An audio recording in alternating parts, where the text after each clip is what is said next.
હું Bindiya Savaliya, class 11 science, subject chemistry, unit number 4, રાસાયણિક બંધન અને આણ્વીય રચના. એમાં આજનો ટોપિક છે સહસંયોજક બંધ, સાદા અણુઓની લુઈસ રજૂઆત એટલે કે લુઈસ રચનાઓ વિશે અને અષ્ટક નિયમની મર્યાદાઓ વિશેનો અભ્યાસ કરવાનો છે.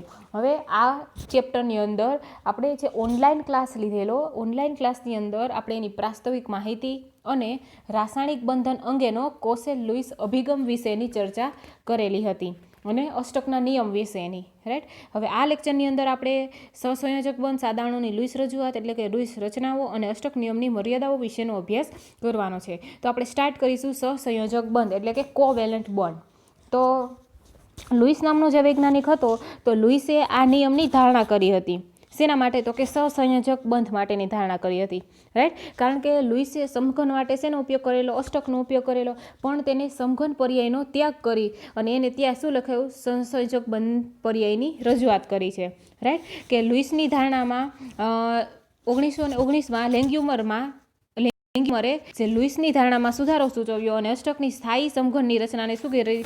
ફગાવી દીધી અને એને બદલે તેને શું કર્યું? સહસંયોજક બંધ પર્યાય છે એ દાખલ કર્યો, બરાબર છે. કે જે આપણે લુઈસ લેંગ્યુમર સિદ્ધાંત તરીકે જાણીતો થયો અને એને આધારે સંયોજકતા પરમાણુઓ વચ્ચેના સહસંયોજક બંધના ઇલેક્ટ્રોનને બિંદુઓ વડે દર્શાવ્યા કે જેને આપણે લુઈસ બિંદુ રચના તરીકે ઓળખવામાં આવે છે, રાઈટ. તો હવે એને શું કર્યું કે સહસંયોજક બંધ પર્યાયની રજૂઆત કરી. તો આ બંધની રચના કેવી રીતે થાય છે તે આપણે Cl2 અણુ દ્વારા સમજીશું, રાઈટ. ક્લોરીન અણુ દ્વારા સમજીશું.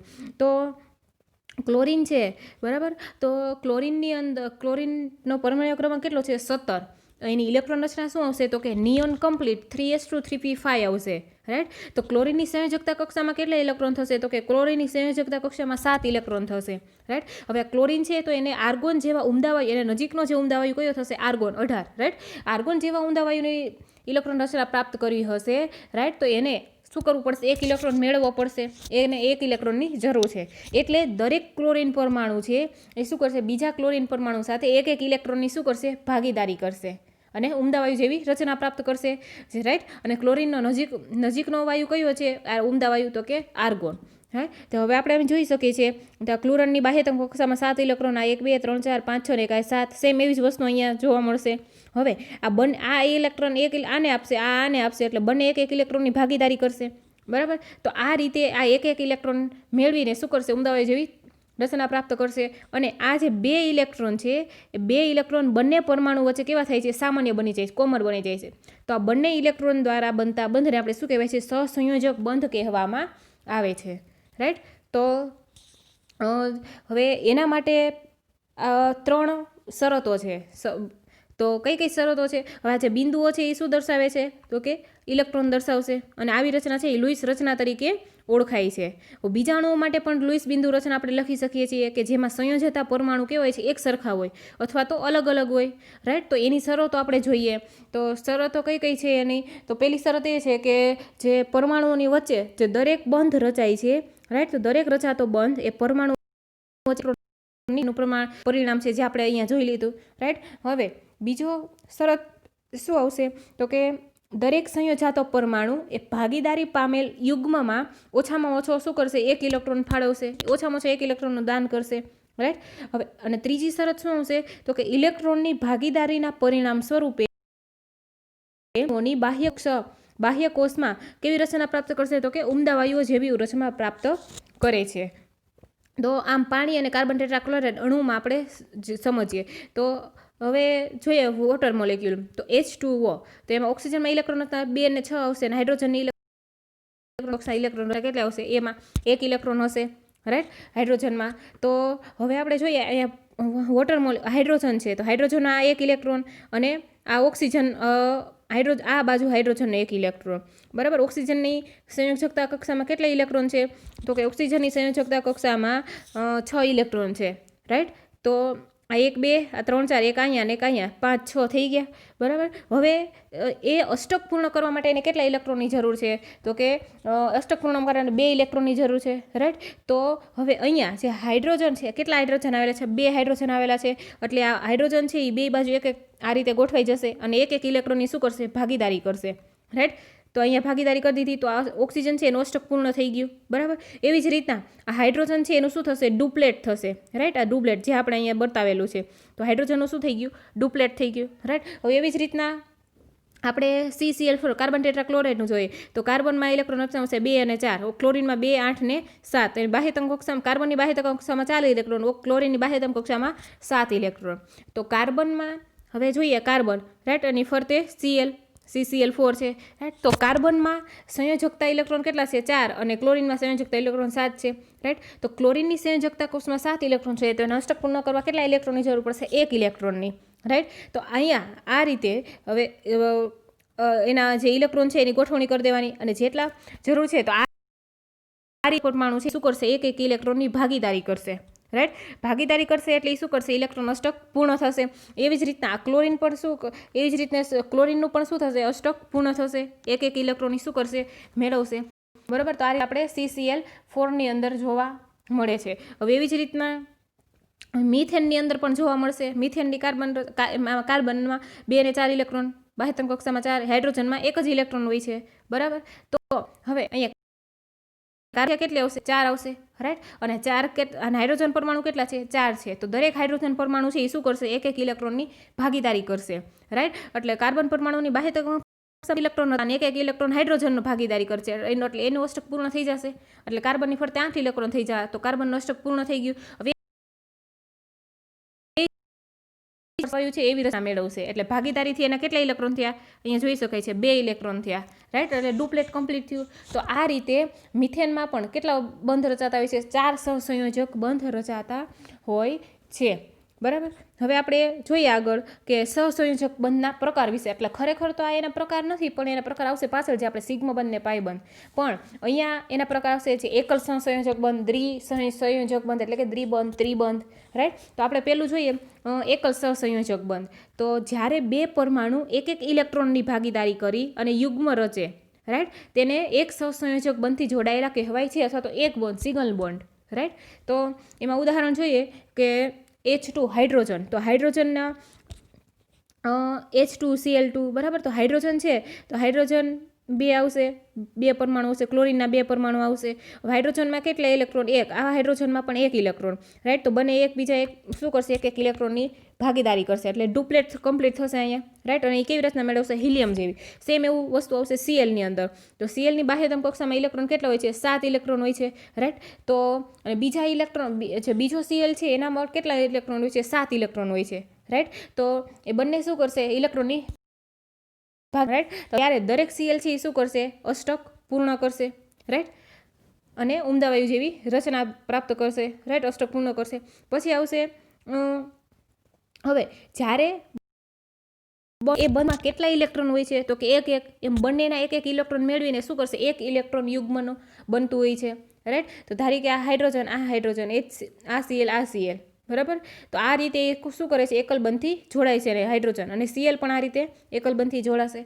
હવે આપણે જોઈએ બીજું દ્વિબંધ, દ્વિસહસંયોજક બંધ. તો દ્વિબંધ કોને કહેવામાં છે, કે જો પરમાણુ ઇલેક્ટ્રોનના 2 યુગ્મોની ભાગીદારી કરે તો તેમની વચ્ચે રચાતા સહસંયોજક બંધને શું કહેવાય છે, દ્વિબંધ કહેવામાં આવે છે. એટલે કે જો 2 પરમાણુઓ છે એ 2 પરમાણુ વચ્ચે 2 ઇલેક્ટ્રોનની ભાગીદારી થાય છે અને 2 યુગ્મની રચના કરે છે, તો એ વચ્ચે રચાય એ બંધને શું કહેવાય છે, દ્વિબંધ કહેવામાં આવે છે, તો દ્વિસહસંયોજક બંધ કહેવામાં આવે છે. તો એના ઉદાહરણ છે O2, CO2, C2H4, બરાબર. આ બધા એના ઉદાહરણ છે. તો એ જોઈએ આપણે. તો પહેલાં આપણે જોઈએ O2નું ઉદાહરણ. તો O2નું ઉદાહરણ છે, રાઈટ. ઓક્સિજનની સંયોજકતા કક્ષમાં 6 ઇલેક્ટ્રોન છે, તો આનામાં 6 ઇલેક્ટ્રોન હશે, રાઈટ. હવે એને અષ્ટક પૂર્ણ કરવા માટે કેટલા ઇલેક્ટ્રોનની જરૂર છે, 2 જ ઇલેક્ટ્રોન ઘટે છે, રાઈટ. તો અહીંયા બંને શું કરશે, 2 ઇલેક્ટ્રોનની ભાગીદારી કરશે, રાઈટ. જે આપણે એ જોઈ શકીએ છીએ, અષ્ટક રચના પૂર્ણ કરશે, રાઈટ. એટલે 2 ઇલેક્ટ્રોનની ભાગીદારી કરશે બંને, એટલે આપણે અહીંયા O ડબલ બંધ કહી શકીશું, રાઈટ. હવે એવી જ રીતના કાર્બન ડાયોક્સાઇડમાં જોઈએ, રાઈટ. તો કાર્બનની સંયોજકતામાં 4 ઇલેક્ટ્રોન છે, ઓક્સિજનની સંયોજકતા કોષમાં 6 ઇલેક્ટ્રોન છે, બરાબર. તો તેની હવે ઓક્સિજન છે, તો એ અષ્ટક પૂર્ણ કરવા માટે એને કેટલા ઇલેક્ટ્રોનની જરૂર, 2 ઇલેક્ટ્રોનની જરૂર છે, રાઈટ. તો અહીંયા એ આ રીતે ભાગીદારી કરશે, કારણ કે કાર્બનની સંયોજકતામાં 4 ઇલેક્ટ્રોન, 2 અહીંયા, 2 અહીંયા, બરાબર. ઓક્સિજનની 6, તો આ બંને શું કરશે, ભાગીદારી કરશે ને. તો આ રીતે અષ્ટક પૂર્ણ કરશે ને ઓક્સિજન સ્થાયી રચના પ્રાપ્ત કરશે, રાઈટ. અને એવી જ રીતના કાર્બન પણ, બરાબર. કાર્બનના 1, 2, 3, 4, 5, 6, 7, 8, રાઈટ. અને જોડાશે કયા બંધથી જોડાશે? ડબલ બોન્ડથી જોડાશે, દ્વિબંધથી. એ જ રીતના C2H4 મિથેનની અંદર આપણે જોઈએ, આ પણ મિથેનનું જ છે, રાઈટ. તો મિથેનની અંદર C2H4માં જોઈએ તો C2H4ની ઇથિનની અંદર જોઈએ તો કાર્બનની કાર્બન વચ્ચે એ શું કરશે? બે ઇલેક્ટ્રોનની ભાગીદારી કરશે, રાઈટ. અને અહીંયા જોઈએ તો હાઇડ્રોજનનું ડુપ્લેટ કમ્પ્લીટ થશે, બરાબર. અને જ્યારે કાર્બન છે એ શું કરશે? દ્વિબંધ રચી અને એને શું કરશે? અષ્ટક પૂર્ણ કરશે. એટલે આપણે આ રીતે એને લખી શકીશું, રાઈટ. હવે ત્રીજો પ્રકાર આવશે ત્રિબંધ અથવા તો ત્રિસહસંયોજક બંધ. કોને કહેવાશે? તો કે જ્યારે જો બે પરમાણુઓ વચ્ચે 3 ઇલેક્ટ્રોનની રચના કરે તો તેમની વચ્ચે રચાતા સહસંયોજક બંધને આપણે ત્રિસહસંયોજક બંધ અથવા તો ત્રિબંધ કહેવામાં આવે છે. કે જે આપણે નાઇટ્રોજન N2 અણુમાં જોઈ શકીએ, C2H2 અણુ, રાઈટ, એના એક્ઝામ્પલ છે. તો N2માં જોઈએ તો પરમાણુ ક્રમાંક 7 એ ઇલેક્ટ્રોનના 2 અને 5, બરાબર. તો નાઇટ્રોજનમાં બાહ્યતમ કક્ષામાં ઇલેક્ટ્રોન કેટલા છે? 5. તો આ 1 2 3 આ 4 5. હવે એને અષ્ટક પૂર્ણ કરવા માટે કેટલા ઇલેક્ટ્રોનની જરૂર છે? 3 ઇલેક્ટ્રોનની જરૂર છે, રાઈટ. તો એક નાઇટ્રોજન છે એ બીજા નાઇટ્રોજન સાથે 3 ઇલેક્ટ્રોનની શું કરશે? ભાગીદારી કરશે, ત્રિબંધ બનાવશે, રાઈટ. એટલે N ટ્રિપલ બોન્ડ N.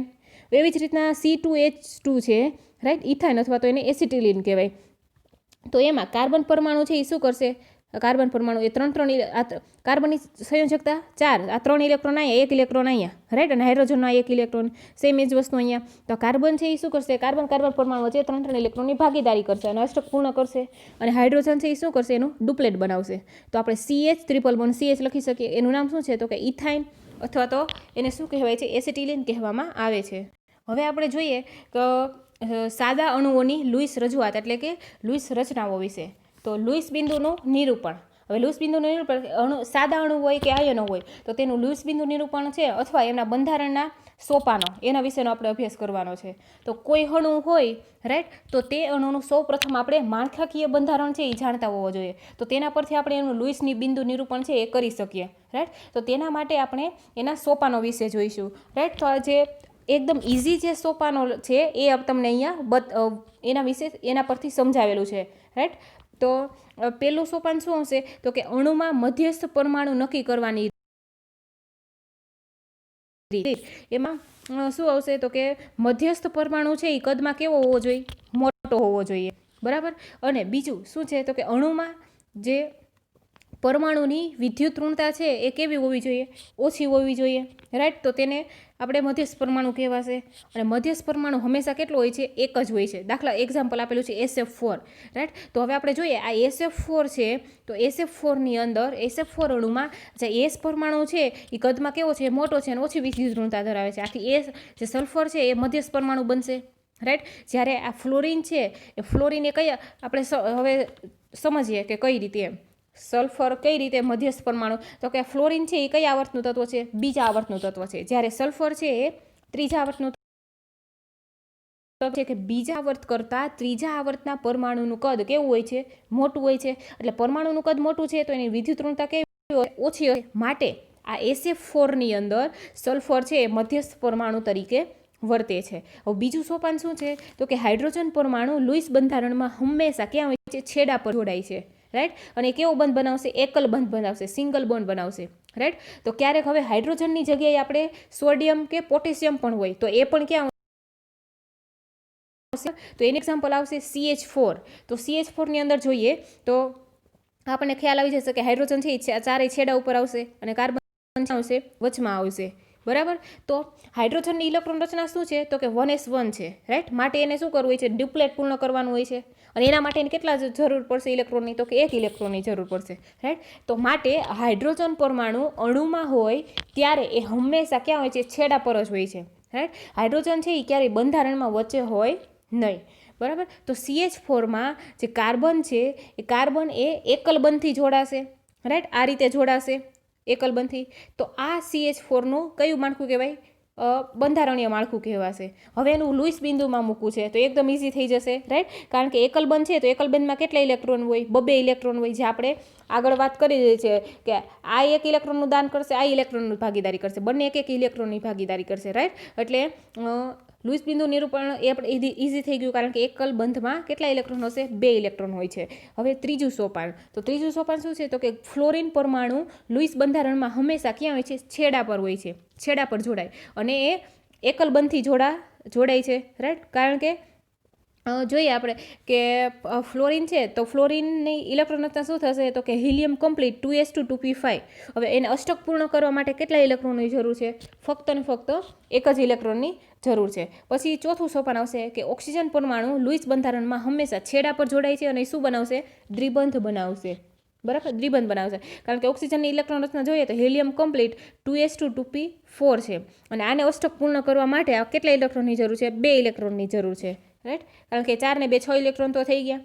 પછી આવશે પાંચમું સોપાન શું છે? તો કે ઋણ આયનમાં ઋણ વીજભાર છે એ લુઈસ બંધારણમાં વધુ વિદ્યુત ઋણતા ધરાવતા પરમાણુઓ પર હોય છે, રાઈટ. તો આ એક ઋણ 3 BO3 - 3 એ છે ઋણ આયન છે, અને આયનો જે ઋણ વીજભાર છે એ બંધારણમાં ક્યાં હોય છે? તો કે જે આ બોરોન અને ઓક્સિજન છે એમાંથી વધારે વિદ્યુત ઋણ કોણ છે? ઓક્સિજન. તો એના પર આ ચાર્જ લખવામાં આવે છે, રાઈટ. કે ઋણ આયનમાં ઋણ વીજભાર લુઈસ બંધારણમાં વધુ વિદ્યુત ઋણતા ધરાવતા પરમાણુ ઉપર હોય છે, બરાબર. તો આપણે જોઈએ હવે કે ફ્લોરિન છે, તો ફ્લોરિનની વિદ્યુત ઋણતા કેટલી હતી? 4, અને ઓક્સિજનની વિદ્યુત ઋણતા 3.5, જે આપણે આગળ કોષ્ટકમાં જોઈ છે, બરાબર. તો હવે અહીંયા બોરોન વચ્ચે આવશે, રાઈટ, અને 3 ઓક્સિજન આવશે. તો એને અહીંયા શું કીધું કે લુઈસ બંધારણમાં વધુ વિદ્યુત ઋણતા ધરાવતા પરમાણુ પર ચાર્જ હોય, તો અહીંયા માઇનસ ચાર્જ મૂકી દઈએ આપણે, રાઈટ, માઇનસ વીજભાર મૂકી દઈએ. તો દરેક ઓક્સિજન છે એ શું કરશે? એક ઇલેક્ટ્રોન મેળવશે, રાઈટ.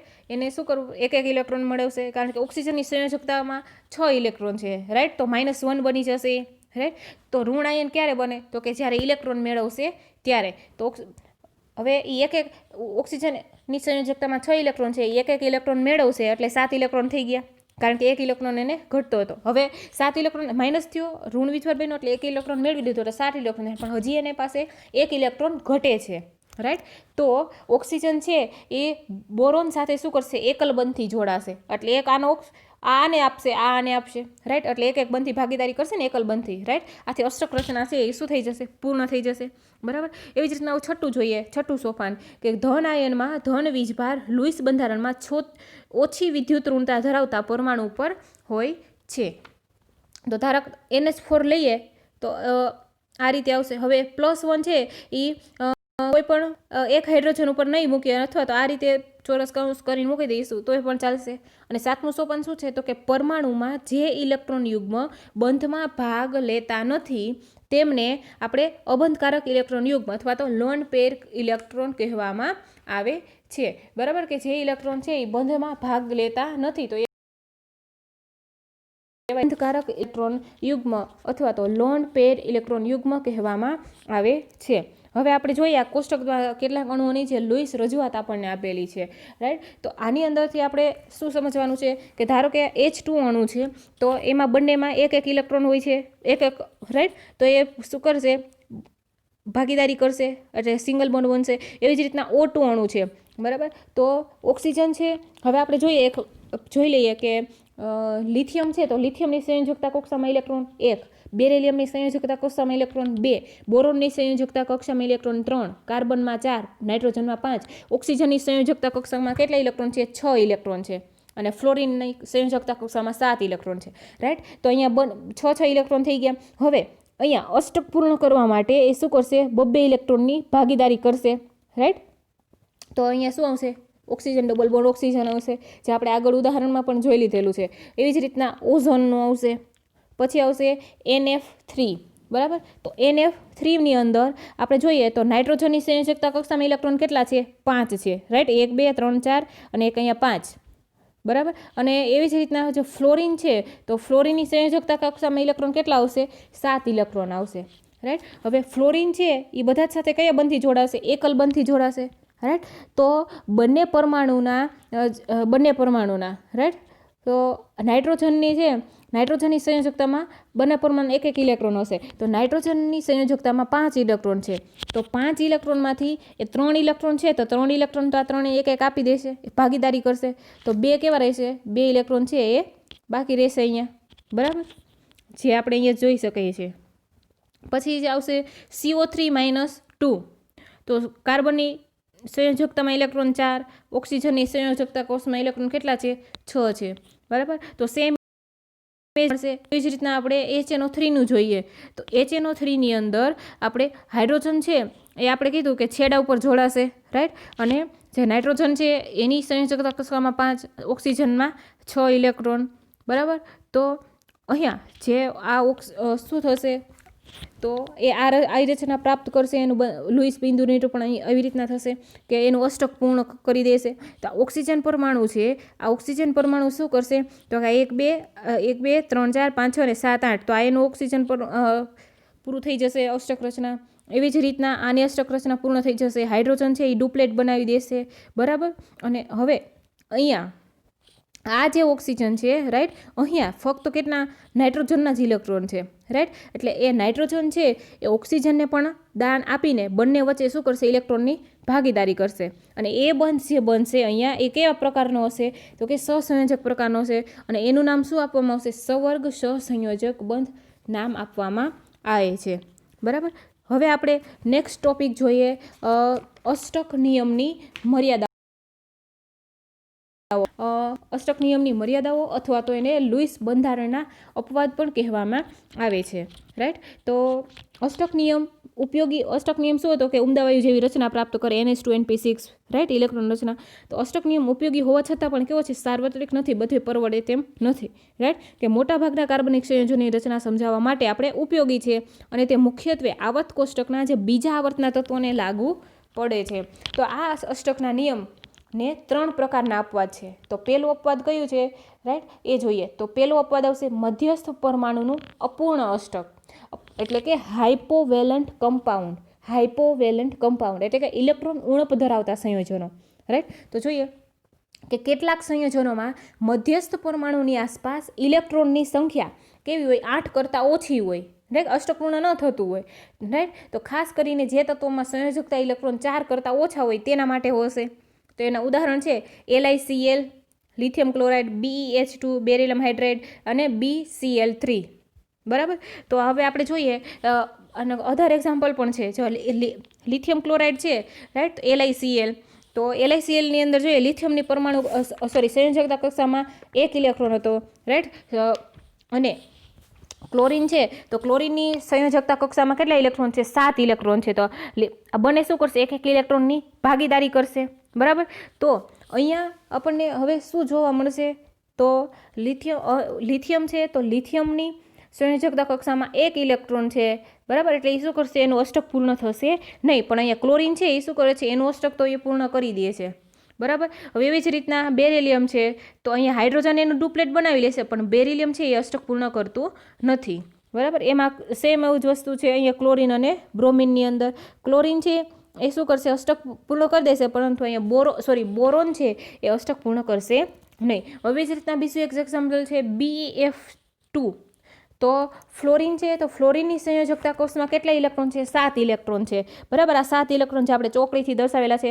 અને બેરિલિયમની સંયોજકતા કોષમાં ઇલેક્ટ્રોન છે, 2 ઇલેક્ટ્રોન છે, બરાબર. તો ફ્લોરિન છે એ ફ્લોરિન શું કરશે, એની સંયોજકતા પૂરી કરી લેશે, રાઈટ. પણ બ્રોમિન છે, તો બ્રોમિનમાં કેટલા ઇલેક્ટ્રોન થયા, 4 જ ઇલેક્ટ્રોન થયા, બરાબર. અષ્ટક પૂર્ણ થયું નહીં, એટલે કે ઇલેક્ટ્રોનની ઉણપ છે અષ્ટક પૂર્ણ કરવામાં, 8 કરતાં ઓછા ઇલેક્ટ્રોન છે. એવી જ રીતના BF3, BO3, 3- આ એક્ઝામ્પલ એના આવશે, કારણ કે લિથિયમ, બેરિલિયમ અને બોરોન એમાં અનુક્રમે આપણે આમાં 1, 2 અને 3 સંયોજકતા ઇલેક્ટ્રોન છે, રાઈટ. એટલા માટે તેને અષ્ટક પ્રાપ્ત કરવા માટે ઘણા બધા ઇલેક્ટ્રોનની જરૂર પડશે. હવે બીજું અપવાદ આવશે એકી ઇલેક્ટ્રોન અણુઓ. તો એકી ઇલેક્ટ્રોન અણુઓ કે જેમાં એક્યા ધરાવતા અણુઓ જેવા કે આપણે નાઇટ્રિક ઓક્સાઇડ NO અને નાઇટ્રોજન ડાયોક્સાઇડમાં દરેક પરમાણુ માટે શું હોય છે, અષ્ટક નિયમ છે એ સંતોષકારક નથી, બરાબર. તો એના વિશે આપણે જોઈએ, તો એની અંદર આપણે જોઈએ તો એક NO નાઇટ્રિક ઓક્સાઇડ લઈએ. તો નાઇટ્રિક ઓક્સાઇડની અંદર આપણે જોયું નાઇટ્રોજન છે, તો એની સંયોજકતા કક્ષામાં ઇલેક્ટ્રોન કેટલા આવશે, તો કે 5 ઇલેક્ટ્રોન આવશે, રાઈટ. આ 1 2 3, અહીંયા 4 5. અને ઓક્સિજનની સંયોજકતા કક્ષામાં ઇલેક્ટ્રોન આવશે 6. આ 1 2 3 4. તો હવે આ જે ઓક્સિજન છે, તો ઓક્સિજનનું તો અહીંયા અષ્ટક છે એ કેવું થઈ જાય છે, પૂર્ણ થઈ જાય છે, બરાબર. ઓક્સિજનનું અષ્ટક પૂર્ણ થઈ જશે, પણ આ નાઇટ્રોજનનું અષ્ટક છે એ પૂર્ણ થશે નહીં. 3, 4, 5 ને 6, 7 થઈ જશે, બરાબર. તો અહીંયા એક ઇલેક્ટ્રોનની શું થશે, ઉણપ થશે, એટલે અષ્ટક પૂર્ણ કરતું નથી, બરાબર. એટલે અહીંયા કેટલા એકી ઇલેક્ટ્રોન વધ્યા ને, બરાબર. સેમ એવી જ રીતના હવે જોઈએ તો જે નાઇટ્રોજન ડાયોક્સાઇડ છે, રાઈટ, નાઇટ્રોજન ડાયોક્સાઇડની અંદર તો નાઇટ્રોજન ડાયોક્સાઇડમાં આપણે શું થશે કે નાઇટ્રોજનમાં સંયોજકતામાં 5 ઇલેક્ટ્રોન, ઓક્સિજનમાં 6 ઇલેક્ટ્રોન છે, રાઈટ. તો અહીંયા 2 ઇલેક્ટ્રોન એક બાજુ, 2 ઇલેક્ટ્રોન 4 અને 1 5 થઈ ગયા. નાઇટ્રોજનની સંયોજકતા કોષમાં 1 ઇલેક્ટ્રોન, બરાબર. અને ઓક્સિજનના આ બાજુ 2 ઇલેક્ટ્રોન આવશે, એટલે એ શું કરશે, બંને ભાગીદારી કરશે, 2 ઇલેક્ટ્રોન એટલે ડબલ બોન્ડ આવશે, અને એક બાજુ સિંગલ બોન્ડ આવશે, બરાબર. હવે એવી જ રીતના ClO2ની અંદર જોઈએ તો ClO2માં ક્લોરીન છે, બરાબર, અને ઓક્સિજન છે. તો ઓક્સિજનના 6 ઇલેક્ટ્રોન સંયોજકતા કક્ષાના, અને અહીંયા ઓક્સિજનના 6 ઇલેક્ટ્રોન, બરાબર. તો એ બંનેનો અષ્ટક પૂર્ણ થઈ જશે, પરંતુ ક્લોરીનની અંદર કેટલા ઇલેક્ટ્રોન બાકી રહેશે, 3 ઇલેક્ટ્રોન બાકી રહે છે, બરાબર. હવે એકી સંખ્યામાં ઇલેક્ટ્રોન બાકી રહ્યા, બરાબર. અને અહીંયા નાઇટ્રોજન ડાયોક્સાઇડની અંદર જોયું તો નાઇટ્રોજન છે એ ઇલેક્ટ્રોનનું દાન કરશે, કોણે, ઓક્સિજનને કર્યું, એટલે ઓક્સિજન છે એ કેવો બની ગયો, અહીંયા ઋણ વીજભારિત બની જશે, બરાબર. તો હા, આપણે એક ઇલેક્ટ્રોન અણુઓમાં જોયું. પછી આપણે જોઈશું ત્રીજો અપવાદ આવશે વિસ્તરિત અષ્ટક, એટલે કે હાઇપર વેલન્ટ કમ્પાઉન્ડ, એટલે કે ઇલેક્ટ્રોન છે 8 કરતાં વધારે હોય, અષ્ટક કરતાં વધારે ઇલેક્ટ્રોન હોય, કે આવર્ત કોષ્ટકમાં ત્રીજા અને પછીના આવર્તમાં, એટલે 3s અને 3p કક્ષકો ઉપરાંત 3d કક્ષકો બંધન માટે કેવી હોય છે, પ્રાપ્ય હોય છે. એટલે કે આ તત્વોના ઘણા સંયોજનોમાં મધ્યસ્થ પરમાણુની આસપાસ 8 કરતાં વધારે ઇલેક્ટ્રોન હોય, તો આને કેવું કહેવાય છે, વિસ્તરિત અષ્ટક કહેવામાં આવે છે. 8 કરતાં વધારે ઇલેક્ટ્રોન હોય એટલે શું કહેવાશે, વિસ્તરિત અષ્ટક કહેવામાં આવે છે. તો એમાં કે જેમાં અષ્ટકનો નિયમ પણ લાગુ પડતો નથી. તો આપણે એવા સંયોજનો પણ ઘણા છે કે એક xenon F2, XeF2, XeF6, right. તો XeF2ની અંદર જોઈએ તો ઝેનોન અને ફ્લોરિન. તો ફ્લોરિનમાં તો આગળ આપણે વાત કરી દીધી, રાઈટ, કે ફ્લોરિનમાં સંયોજકતામાં 7 ઇલેક્ટ્રોન છે, બરાબર. તો અહીંયા શું થશે, એના ઇલેક્ટ્રોન ઝેનોન છે તો એની હેતમ કક્ષા 1, 2, 3, 4, 5, 6, 7 અને 8 ઇલેક્ટ્રોન છે, રાઈટ. અને એક ફ્લોરિનનો આવશે, બરાબર, કારણ કે ફ્લોરિનની બાહ્ય કક્ષામાં 7 ઇલેક્ટ્રોન છે, તો ઇલેક્ટ્રોન અહીંયા કેટલા વધી જશે, રાઈટ. ઝેનોન છે એ નિષ્ક્રિય વાયુ છે, એટલે ઓલરેડી એની પાસે તો 8 ઇલેક્ટ્રોન તો હોય જ બાહ્યતમ કક્ષા. પછી બીજું એક ઉદાહરણ આવશે, અહીંયા ટોટલ ઇલેક્ટ્રોન કેટલા થઈ ગયા, 10 ઇલેક્ટ્રોન થઈ ગયા, બરાબર. એટલે ઇલેક્ટ્રોનની સંખ્યા કેવી થઈ, વધી ગઈ. પછી આવશે XeF2, રાઈટ, એ પણ આવશે. પછી એક એક્ઝામ્પલ આવશે PCl5 આવશે, રાઈટ. ફોસ્ફરસ છે તો ફોસ્ફરસમાં પણ શું થઈ જશે, ક્લોરીન છે તો ક્લોરીનમાં ઇલેક્ટ્રોન ગોઠવાશે, રાઈટ. અને ફોસ્ફરસ છે તો એ અહીંયા વચ્ચે આપણને એક જે ઇલેક્ટ્રોન યુગ્મ છે એ કેટલા ઇલેક્ટ્રોન વધશે, અહીંયા 10 ઇલેક્ટ્રોન ફોસ્ફરસની આસપાસ. બીજું એક્ઝામ્પલ આવશે IF7, રાઈટ. પછી જોઈએ ટેક્સ્ટબુકવાળા એક્ઝામ્પલ PF5. તો ફોસ્ફરસ છે તો ફોસ્ફરસનો પરમાણુ ક્રમાંક કેટલો છે, 15 છે. તો ફોસ્ફરસ પરમાણુની આસપાસ આપણે જે ફ્લોરિન છે એ ફ્લોરિન જોઈન્ટ થશે, કારણ કે ફ્લોરિનની બાહ્યતમ કક્ષામાં સંયોજકતા કક્ષામાં 7 ઇલેક્ટ્રોન છે, રાઈટ. આ એક ઇલેક્ટ્રોન આને આપશે, ફોસ્ફરસ એક એના આને આપશે, બરાબર. એટલે બધા એક સિંગલ બોન્ડથી જોડાઈ જશે, રાઈટ. એટલે એની ઇલેક્ટ્રોન રચના ફોસ્ફરસની 2, 8 ને 5 છે, રાઈટ. તો ફોસ્ફરસમાં 5 ઇલેક્ટ્રોન છે, રાઈટ. એવી જ રીતના જોઈએ તો સલ્ફર પરમાણુ. તો સલ્ફરમાં જે સંયોજકતામાં કોષમાં ઇલેક્ટ્રોન કેટલા હોય છે, 6 ઇલેક્ટ્રોન હોય છે, રાઈટ. અને એ પણ એક સિંગલ બોન્ડથી જોડાશે, રાઈટ. તો સલ્ફર પરમાણુની આસપાસ કેટલા ઇલેક્ટ્રોન થઈ ગયા, 12 ઇલેક્ટ્રોન થઈ જશે. હવે એવી જ રીતના H2SO4ની અંદર જોવા મળશે, અને એમાં પણ સલ્ફર પરમાણુ છે એની આસપાસ કેટલા ઇલેક્ટ્રોન થઈ જશે, 12 ઇલેક્ટ્રોન થઈ જશે. તો ઇલેક્ટ્રોન કેવા થઈ ગયા, અહીંયા વધી ગયા, એટલે એને હાઇપર વેલેન્ટ કમ્પાઉન્ડ કહેવામાં આવે છે. હવે આપણે જોઈએ અષ્ટક નિયમની મર્યાદાઓ. તો હવે એ રસપ્રદ છે કે સલ્ફર પરમાણુ ઘણા સંયોજન બનાવશે કે જેમાં અષ્ટકનો નિયમ પડાય છે, લાગુ પડે છે, રાઈટ. તો સલ્ફર ડાયક્લોરાઇડમાં સલ્ફર પરમાણુ તેની આસપાસ શું હોય છે, ઇલેક્ટ્રોનનું અષ્ટક હોય છે, એટલે ઇલેક્ટ્રોનનું અષ્ટક છે એ પૂર્ણ થતું હોય. તો અષ્ટક નિયમની જે બીજી ખામીઓ જોઈએ તો અષ્ટક નિયમની મર્યાદા, કે અષ્ટક નિયમ છે એ ઉમદા વાયુઓના રાસાયણિક નિષ્ક્રિયતાના પાયા પર રચાયેલો છે.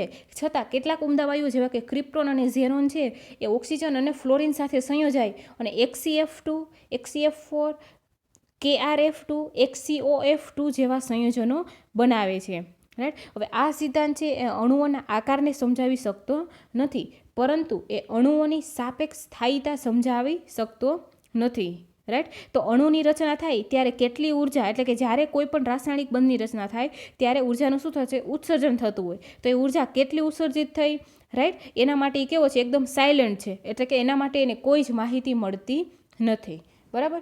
તો આ લેક્ચરની અંદર આપણે સહસંયોજક બંધ, સાદા અણુઓની લુઈસ રચના, બરાબર, અને અષ્ટક નિયમની મર્યાદાઓ વિશેનો અભ્યાસ કર્યો છે. અને અષ્ટક નિયમની કેટલી ખાવી જોઈએ, તો આપણે આપણે ચેપ્ટર નંબર 1, 2, 3 અને ચેપ્ટર નંબર 4ની અંદર ફક્ત 4.1 ટોપિક છે એ સિલેબસની અંદર રહે છે ફર્સ્ટ એક્ઝામની અંદર, રાઈટ. હવે નેક્સ્ટ લેક્ચરની અંદર આપણે આયનીય અથવા તો વિદ્યુત સહસંયોજક બંધ જે આપણે ઓનલાઈન ક્લાસની અંદર જોઈશું.